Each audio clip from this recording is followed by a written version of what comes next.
You're tuned in to Discover a New You, the show designed to help individuals develop their interpersonal skills, physical, emotional, and spiritual well-being, designed to promote a happy, healthy lifestyle.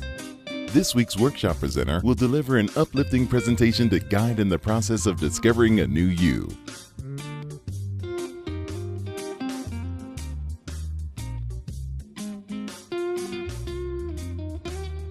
These experiences and don't take time to take care of ourselves. And that's it right there. Mental health is about taking care of our overall self, our mind, our emotion, our feelings, our actions, our behaviors, paying attention to that. So my challenge to everyone, how can we do daily mental health checks? All right? And about doing a daily mental health check, it's about promoting self-awareness. So I am all about promoting self-awareness because that's where it starts. It starts being aware of yourself. It's not about the next person. It's about taking care of yourself and knowing yourself. And so when we talk about self-awareness, we're talking about self-awareness of our experiences. So being aware of these experiences. Many times we dismiss it. Things happen in our lives. We just kind of put it in a box somewhere in our heads and just forget about it. But we need to pay attention to these things. We need to acknowledge these things so that we could know, we could recognize how these things are impacting us and what do we need to do about it. All right? So self-awareness of our experiences, self-awareness of our thoughts. With every experience that we have, we start to create schemas. And schemas are thinking patterns. We start to create thoughts about these things. Oh, my dad raped me. Men must not be safe. Or I'm not safe. So there's different things that happen depending on what we experience, okay? And we create these schemas. And depending on how young we are and how much support we have dictates how much of those thoughts and thinking patterns really stick, right? All right, so it influences being aware of our thoughts, okay? Being aware of our emotions, our feelings. Some people are numb, meaning they don't know when they're sad, they don't know when they're mad, they don't know when they're anxious, they don't know when they're frustrated, they don't know anything. I'm okay. I'm okay. And a lot of the reasons for that, too, when we've experienced a lot of emotional, bombarding. When we're bombarded with things and our emotions are bombarded, guess what? After a while, we shut it off. Some people, that's their coping, to just shut it off. And the way we do that is disconnect. We disconnect from mind and body. We just disconnect from it all. Because it's too painful, right? It's so painful, so we don't want to feel anything. But guess what? When we're not feeling anything, that becomes an issue too, because we're not feeling the good nor we're feeling the bad emotions that's going on, and we don't know what to do. We can't do anything about it when we're not feeling it. So I have a 19-year-old, and in her life, she has a brother that's handicapped, so her parents has had to take care of the brother, had to focus on him. And so most of her life, she felt a lot of rejection.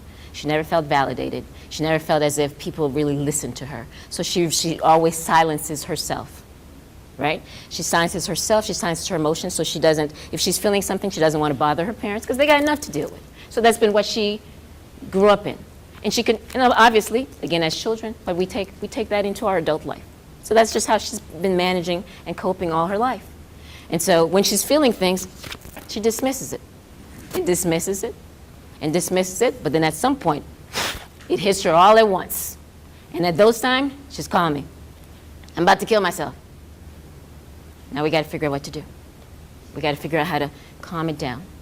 And so a lot of our work in our sessions is, what are you feeling? Recognizing the feeling. And as painful as some of those emotions are, behavior in our bodies, but also just the hurt of thinking about that, as painful as it is, that's where the healing happens. The healing happens when we begin to recognize these things. When we're aware of these things, because then we could do something about it. The healing doesn't happen when we shut down, when we numb, when we avoid. Okay? So feelings, actions, again, when we think something, we feel something, we're going to act a certain way. Okay? So recognizing our behaviors as well. All right? Self-aware of our behaviors, as well as our body sensation. Our body tells us stuff. And again, we could become very numb to it. We could dismiss it all. But when our stomach is telling you something, listen to it. It's telling you something for a reason. When we're getting headaches, when we're feeling something in the body, listen to that. Okay? And so my role is to help clients become self-aware of all these things. Thoughts, feelings, actions, body sensations. Okay? All right. And so when we're exposed to different things in our lives and what we encounter, all those things impact us. Okay? It impacts us. It impacts us in terms of our stress level. It impacts us in terms of our relationships. And so what do we do about it? One thing I tell clients is we have to learn to take out the trash every day, because trash stinks. Good trash and bad trash, whatever. Once it starts to pile up, it looks messy, it smells. And our bodies is in some ways like that. So as we're experiencing things, and I talk about the body a lot in terms of, in recognizing when we're calm and when things are happening and how much we're putting in and putting in and putting in. And if we're not taking the trash out every day, because we experience stuff daily, good things, bad things, whatever that may be, and when we're not assessing and taking that trash out, it builds up and builds up and builds up. Okay? And then here we are. All right? So it's so very important that we do mental checks every single day. And part of that mental checks is being able to pay attention to, again, our thoughts. And our thoughts consist of our values, perceptions, beliefs, ideas, opinions, whether they're rational or irrational.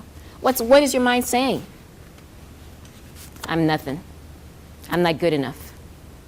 When this is what I'm telling myself, consciously or even unconsciously, because at some point, guess what? We learn these things very early on, by the way, or these thinking patterns. And so this becomes very unconscious after a while. This, I'm not good enough. And so naturally, those are not positive thoughts. And then it doesn't bring positive feelings, which more likely won't bring a positive action. All right? And so these are the things that I do with clients. We kind of go through thinking patterns. Okay, let's identify all the different thinking patterns that you think you have. Let's take the time to figure it out. And what are the feelings associated with that? What are the behaviors and things of that sort? Okay? And so we do that. Feelings, emotional state, sad, mad, happy. Let's start recognizing what we're feeling. And it's okay to feel what we feel. It's our feelings. Whether you're mad, it's okay to be mad. It's okay to be angry. It's okay to be hurt. It's okay to be whatever it is. Right? We have to acknowledge the feeling, not dismiss it, not apologize for it. I'm reading this great book, by the way. It's called My Body is Not an Apology. It's a great book. So it talks about, again, all the social aspects in terms of appearances, in terms of looks from the outside, our body, right? And then how when it doesn't fit the mold, how we have to apologize for that. We have to apologize because I don't do it exactly the way it should be. So it's a great book. My Body's Not an Apology. But again, we shouldn't have to apologize for being mad at whatever the situation is. Now, granted, it's not okay to do certain things when we're mad in terms of our action, but it's okay to feel what we feel and acknowledge what we feel. Now we can get to the root of it, to the root of the problem. What's going on that's creating this anger in you? Okay? Self-awareness of our actions. I work with 3-year-olds. And with 3-year-olds, obviously, I'm on my knees and on the floor a whole lot. I'm doing this with 3-year-olds. They're coming in because they're kicking the kids at school. So, okay, what happened? Mad, they made me mad. Okay, show me mad. So we talk about how it feels like, so they could get an idea of mad. Okay, so they could start recognizing mad. Okay, I'm mad. And what do you do when you're mad? I kick. Okay, well, it's great you're mad, but what do we need to do differently? Because we can't kick, right? And so we talk about that.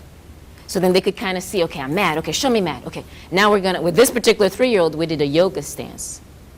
I forget what this stance is, but I think the tree pose, but we did the tree pose. And so I'm like, when you're mad and you're about to scream, just take some time and let's take a deep breath. I do a lot of deep breathing with clients, no matter how young. Let's take a deep breath, because they get that. Even though they're not doing it perfectly, but they get it. Let's do this instead, because we have to give an alternative, because we can't kick anybody. It's okay to be mad. I see why you're mad, but we can't go kicking. But do this instead. Let me give you a bunch of little things you can do. And so we did some breathing. We did a yoga stance. You could do a yoga stance, We did different things of that sort. So he could start getting it. And it's not too young to begin any of those type of conversation, all right? I had a client the other day, and she recalls, she's in her 20s now, but she recalls being 5, 6, going to her dad about feeling really, really sad. Again, if we talk about epigenetics, and if we talk about just genetics in general, some people could be predispositions for that. There's a happy gene, right? Which is why exercise is important. Because when we're physically active, it gives off some of those happy genes, and it's called something, epinephrine, and all those things, right? And so there's people who may not have enough of that. And so medication could potentially help, making sure they're eating healthy, making sure they're exercising, so that they're giving off more of that gene. And so she remembers at 5 feeling sad. She did say that in her household there was some domestic situations. Parents argued a lot. However, she recognized being sad, and her dad says, "You ain't got nothing to be sad about, go sit down." Right? And in that moment, maybe I don't have nothing to be sad about, let me go sit down. Right? What that teaches her, or what that taught her, and it still has taught her, my emotions doesn't matter. My feelings don't matter. And we do that a lot to kids, by the way, right? We do that a lot to other individuals, but we really do that a lot to kids. We dismiss them a lot. But mind you, this kid is going to become an adult. So we have to really help them pay attention to their emotions, talk to them about their emotions, okay? So there's that.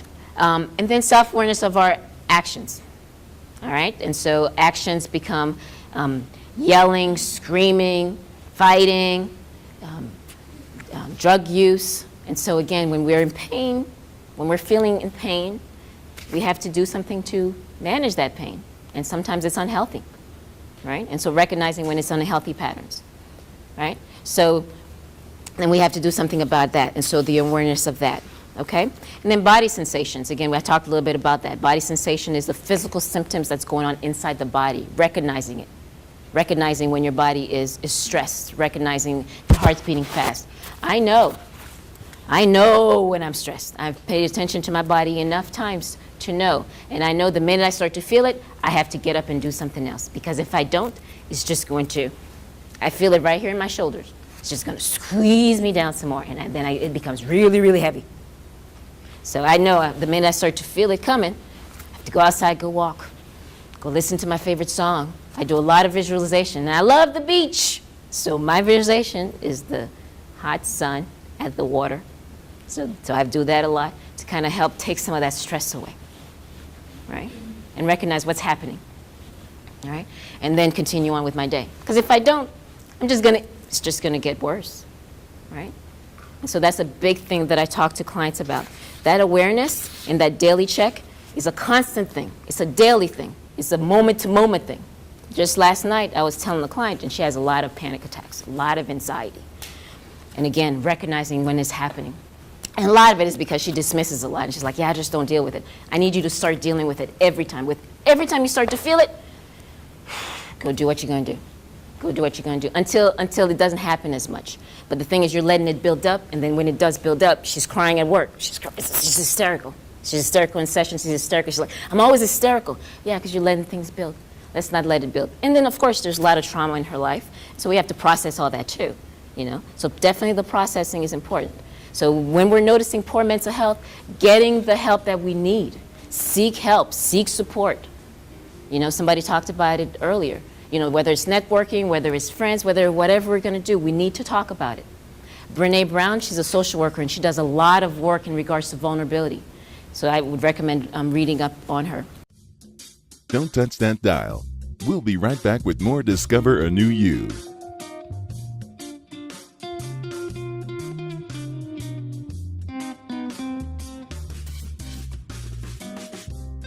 Makes everything worse. When we're going through things and we just keep it to ourselves, we feel like we're all by ourselves, we feel alone, we feel like no one will understand. It just makes it worse. It makes carrying that burden even harder and harder, okay? So we gotta break that silence, okay? And so talking about it, sharing, becomes really important. And again, if you need to seek professional help, definitely seeking professional help, okay? So now that we are more self-aware on all these aspects regarding our thinking patterns, and these things become patterns, by the way, right? So because we've been doing this, we've been coping for a long time, whether we're coping positively or coping in a negative way with negative coping skills, it becomes our pattern. And so obviously, this lady from last night who has these panics, this is 30 years of how she's been handling things. And it's not gonna happen overnight. And so with clients, I do talk a lot about being patient, because it's not going to happen overnight, the change. And it's just constantly working on ourselves. And we all have to do that to be better, to be our better self, okay? So it's changing those thinking patterns, those emotional patterns, those behavioral patterns is the key. And the key to do that is about becoming self-aware, okay? And self-awareness of all those aspects. So this is how mental health affects you.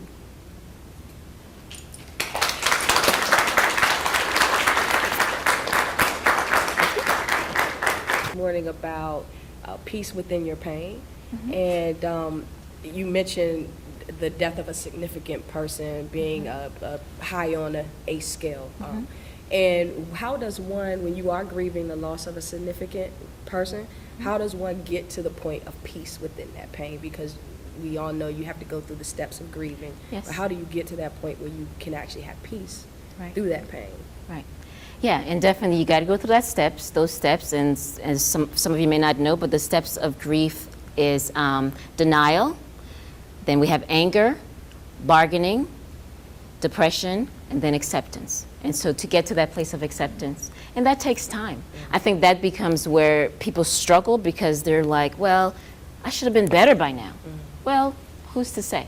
Right? Because again, when we experience a loss, there's a lot of things that happen. Because when we lose someone, our connection to that person could vary, right? And so when we felt very close to someone, when we felt this was our best friend, when we felt that this was our mom, that person served so many roles in our lives. And so when we're losing that person, guess what? We're losing them in all of these roles, right? And so that could be why it could take some time in identifying that we've gone through all these processes and identifying all these stages of grief and really verbalizing it and talking about it and being open and honest with all these stages and knowing that at the end things are going to be okay, and that may take time, and for one individual it may take longer, and for another it may take a shorter amount of time. Okay, but it will definitely happen. To be a therapist myself, and my background culturally, my father's a pastor. Okay. So with my father being a pastor, there are some misnomers about emotional and behavioral and psychological pain. Yeah. And becoming a therapist, I had to, challenge some of those ideals. So what would you tell an institution like the church? How would you educate the pastor or as well as an organization about mental health and the importance of incorporating professional therapy within the church? Right, and part of it I'll go through the steps that I just went through in terms of helping them become self-aware of all these components. Right. And yes, in terms of the church, God plays a big aspect. And research has shown that people who have a spirituality in their life are more resilient. So definitely having God in your life or some form of faith makes you more resilient to dealing with everything. Because when we could look to hope, because at the end of the day, that's what we need, right? We need hope. We need hope, we need faith. And so having that does make us more resilient. However, how does that look like? And so, again, I tell people this little story. I'm going to tell a quick little story. There's this guy in the middle of the ocean, right? And then he's like, God, I need help. Send me a miracle. Send me a miracle. A boat came by, a little boat came by, and he's like, no, I'm waiting for God to send me a miracle. I'm like, okay. And then he's like, God, miracle. Another boat came by, a bigger boat. No, I'm just waiting for God. And then the third boat, a bigger boat. I'm waiting for God to send me a miracle. Again, sometimes when the church has very strict ideas of what God is, That's right. right? And so when I think God is not that limitless, I think God is so much more. And so, you know what? That miracle could have been as simple as that boat. So as simple as that boat. Would you say you can't have Jesus and a therapist? You can't, as I see that going a lot, you can't have Jesus and a therapist, right? Because again, God provides us with tools. Right. And the tool could simply be, hey, we've tried this, prayer is important, but we may need multiple tools to work through these things. And so, yes, having somebody with an expertise in certain things, hey, that's a tool out there too. Awesome. And so I think God will approve of that. Absolutely. All right, thank you. Okay, so Natalie, my question is, can you tell me the difference between a person who may just be experiencing sadness versus going into depression? Definitely. And again, as I talked about earlier, feeling these different emotions is perfectly normal. So sadness is a perfectly normal emotion. And so we may experience different things in our lives that could make us feel sad. And that's okay. It's okay to feel sad. And it's okay to cry. It's okay to feel that emotion. However, when we start noticing, again, it's about functioning. When we're noticing, I'm feeling sad. Now it's, 2 weeks, 3 weeks, I'm feeling this. Now I'm having a hard time getting out of bed. I'm not eating, I'm not eating. I don't want to deal with anyone. I want to isolate. I'd rather sleep. I don't want to do the things I used to do anymore. So when we're noticing the shift in those different behavioral things that we used to do, when we're noticing the sadness, I have people describe, it's like I have a cloud, I'm walking with the cloud over my head. And so when we have these clouds constantly there, yeah, those are things we have to pay attention to. And so that could lead into, at this point, it's major depression. So outside of sadness. And so the sadness could have been due to a cause of it or an experience that we have, and it's perfectly okay to feel whatever we're going to feel based on that experience, but we're noticing that now it's impacting different parts of our functioning, then yes, at that point, it's important to seek professional help. Thank you. You're welcome. Natalie, Yes. I know for me, I feel a lot of peace when I'm in various environments. I love the water, I love boating, and I love the sun. And that provides peace and happiness to me, which I believe increases, the endorphins and all of that. How important is being in the right kind of environment to alleviating depression? Oh my God. Very, very significant. Very, very significant. So really looking at our environment, there's, our workplace, there's a lot of people who are depressed because of where they work, because of where they live. And so when we're noticing, you know what, this is really not healthy for me, and you've already recognized, which is again that self-awareness, you know what, I feel better when I'm in this environment. Well, how do we create more of that? And that's so important. And so sometimes it does mean sacrifices. It does mean making choices that we're not happy with. Many, many times I have to tell a lot of clients, sounds like this is not the best job for you because, your health is much more important, And so that means there's some choices that has to be made for our overall health and longevity, But again, we sacrifice our mental health a lot for where we live because of our job, because of whatever issue. But yes, our environment. And there's actually a diagnosis called SAD, which is seasonal affective disorder, which is based on the season. When it's wintertime, people tend to be more depressed. And so, yes, the environment definitely, our environment definitely affects that. And the sun, again, vitamin D. So there's something about the sun, too, that we need. And so some people, again, because our genetic makeup is so different. So it could be different for so many things. So when we're exploring and talking about how to increase your mental health, for different people, it's different. And really it's important to know yourself because that's how we're going to get to the core of what's going to be helpful for you, right? And so go out there and get you some sun. Some sun. Yes. Right. Thank you. You're welcome. The question is I'm a pastor, been pastoring for a while. And one of the biggest problems that I'm having, I guess personally, is that death. And we have parishioners, people are dying around Sure. them. Sure. And they're coming to their pastor for help. And part of me don't know a whole lot about that. And they don't want to hear, pray about it.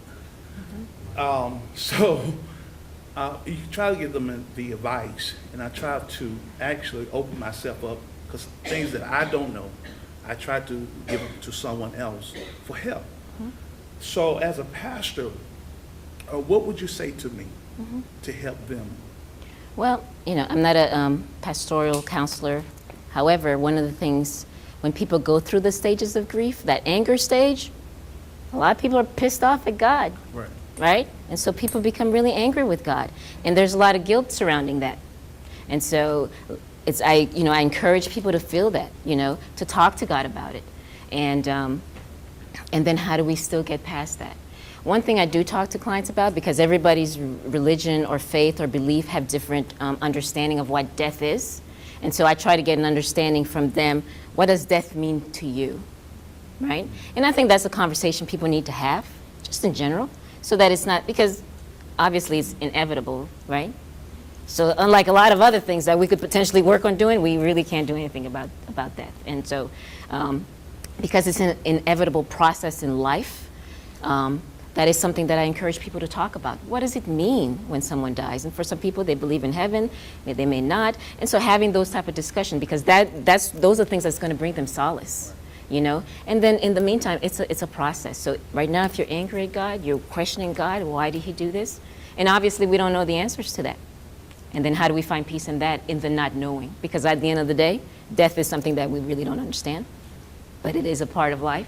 And so being at a place we may not never know some of these answers. But their faith could help them say, well, I know they're in a better place now. If that's what's comfortable for them and if that's what helps them, okay, you know. But definitely validating feelings. I think that's very, very important. Because when we're just telling people to pray about it, or sometimes we say, well, it's no big deal, God got it. No, we got to recognize that it's a big deal. We got to recognize that you feel upset, that you're angry, that you're mad. Your whole world's been upside down. You did everything you can. Interestingly enough, I have this this lady that I've been working with. She's in her 60s, and I've started working with her before her mother passed, but she's been her mother's caretaker for the last 20 years, right? And so can you imagine, I don't know who are caretakers, but when you become a caretaker, you do everything for this person. So her whole lifestyle was all about taking care of her mother. So when her mother passed, so not just and her mother was her best friend, she traveled with her mother, she did her husband, who also lived in the home for her mother. So when her mother died, we had to talk about all the components that mother was to her. Right. Her mother was all these things. And not only that, so not only the absence of mom, but then now her whole lifestyle has to change. She doesn't, because again, her whole life was all about taking care of mom, fixing mom dinner, doing this for mom, going to work for mom, picking up mom's prescription. Now all of that is no longer. So what do we do with all that space? And so we have to talk about what do we do with all, and grieving over that. And all those are different parts of grieving, you know? And so it all becomes a conversation. And here 5 years later, this is still something very, very hard for her. And again, validating her feelings, and that it's okay. It's okay to hurt. It's okay to cry, and identifying different ways to move on. And for her, she never went into her mom's room as of yet. And so we talked about, well, this may be something we need to do in order to kind of push a little bit forward. People tend to feel guilt sometimes. If I'm happy now, does that mean I don't love the person? Does that mean I'm betraying the person? So we have to talk about that, because that's something she went through. I'm like, oh wow, you know, feeling guilty for being happy. You know, and so a lot of her sadness is wanting to make sure that her mom knew, I'm still here, Mom. And so she kept, you know, her sadness was the definition of that. And so processing that. But definitely validating your parishioners' feelings, and validating that they may be mad with God and they're wanting answers from God as to why. And being honest, and obviously some of that we don't have the answers to, but if there are obviously scriptures that talks about that, referring them to that. Thank you. All right. Every Wednesday at 8 p.m. on Instagram, I go live. And it's Ask the Therapist, where there may be topics. I've been coming up with topics, and I put it out there earlier that day, and people may ask different questions about this particular topic. And that evening on Ask the Therapist, I just kind of go through that topic. And so I've done a topic on depression, where I give definitions of depression, symptoms regarding depression, diagnoses, medication, different things in regards to that. So depression is one I've done, anxiety, trauma. Trauma is my specialty. Most of my clients have had some type of trauma that's happened in their lives. So I'm certified to do this work called TFCBT, which is trauma-focused cognitive behavioral therapy, and also EMDR, which is eye movement desensitization reprocessing. So these are all the great things that I'm doing. You could find me on my website at www.esteemcounselingservices.com, www.esteemcounselingservices.com. My Instagram is Esteem Counseling Services. My Facebook is also Esteem Counseling Services. So if you need anything, if you have any questions, definitely seek support, and I'm available to talk. Thank you.